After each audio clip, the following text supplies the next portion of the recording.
অবশেষে বৃষ্টিকে সাথে নিয়েই আমরা পৌঁছে গেলাম লাভাতে। পৌঁছে গিয়ে মনে হচ্ছে যাক, এতক্ষণে আমরা আমাদের ডেস্টিনেশনে পৌঁছেছি, এবার একটু শান্তিতে কাটাবো। আর বৃষ্টি যে পাহাড়কে আরও কত রহস্যময়ী করে তোলে সেটা ওখানে না থাকলে তোমরা বুঝতে পারবে না। আমাদের হোটেল বুক করাই আছে, তো সেই জন্য আমরা সোজা চলে যাব হোটেলে। হোটেলের নাম মঞ্জুশ্রী। চলো তাহলে যাই। উফ গাইজ, আমরা ঢুকে গেছি হোটেলে। কি হোটেল কোথায় সব পরে দেখাবো, কারণ রাস্তায় প্রচুর বৃষ্টি হচ্ছে। আমরা গাড়ি থামিয়ে কোনো রকমে হোটেলে আগে ঢুকেছি।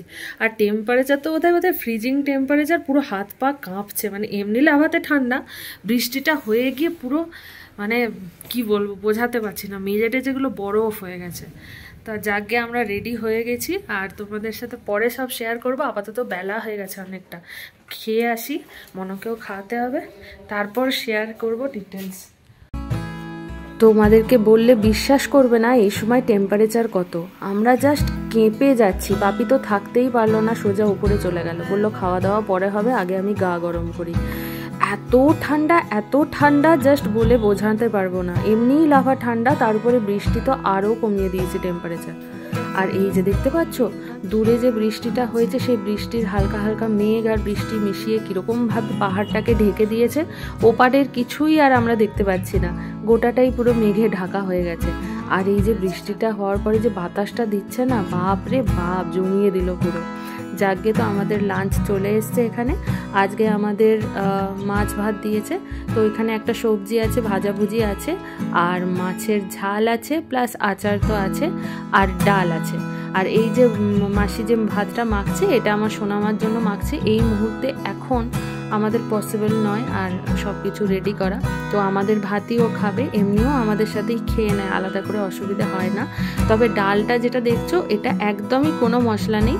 দাদা বাঙালি, তাই দাদা বললো যে না দিদি, এটা জাস্ট সেদ্ধ করা নুন হলুদ দিয়ে। তো সেই জন্য আমি এটা ওকে আজকে এটা দিয়েই খাইয়ে দেবো, প্লাস একটা অমলেট করতে বলেছি। আমরা এখানে ঠান্ডায় মরতে বসেছি, আর একজনের এনার্জি দেখো, তার কিছু ফরাকই পড়ে না কোথায় আছি। তাকে একটু পরিয়ে দিয়েছি মোটা জামা, ব্যাস থার্মাল পরে। ওনার তো আর আনন্দ ধরে না। এতক্ষণ পরে ফাইনালি বাঁধা গরু ছাড়া পেয়েছে, নাহলে টানা জার্নি করেছে, তো তাই ওকে আর কিছু বলছি না। কখন খাবে কে জানে, ছুটেই যাচ্ছে। কেমন ভালো আমাদের সন্ধ্যাবেলা স্ন্যাক্স দিয়েছে। এই যে ভেজ না চিকেন, চিকেন চিকেন মোমো মনকে দিয়েছে থালা খালি।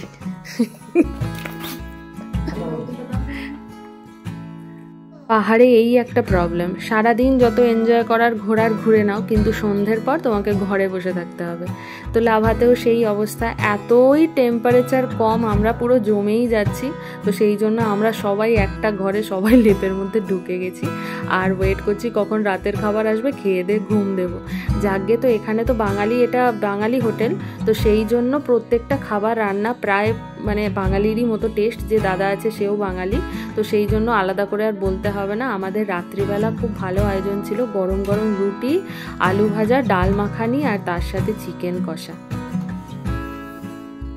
আমাদের খাওয়া দাওয়া সব হয়ে গেছে, আর এখন আমরা মস্তি করছি। এই পুটকিটা আমাদের অ্যাটম বোম থাকলে আর কোনো চাপ নেই, তুমি একটুও বোর হবে না, একে সামলাতে সামলাতে টাইম কেটে যাবে।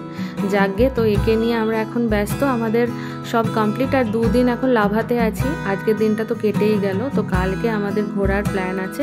তো দেখি কোথায় কোথায় পসিবল হয় যাওয়া, যতটা পসিবল হয় চেষ্টা করব। আপাতত বৃষ্টিটা একটু বন্ধ হলে বাঁচি। বাপরে বাপ গাইজ, বারবার একই কথা বলছি, ঠান্ডায় আমরা জমে গেছি। চলো টাটা, গুড নাইট।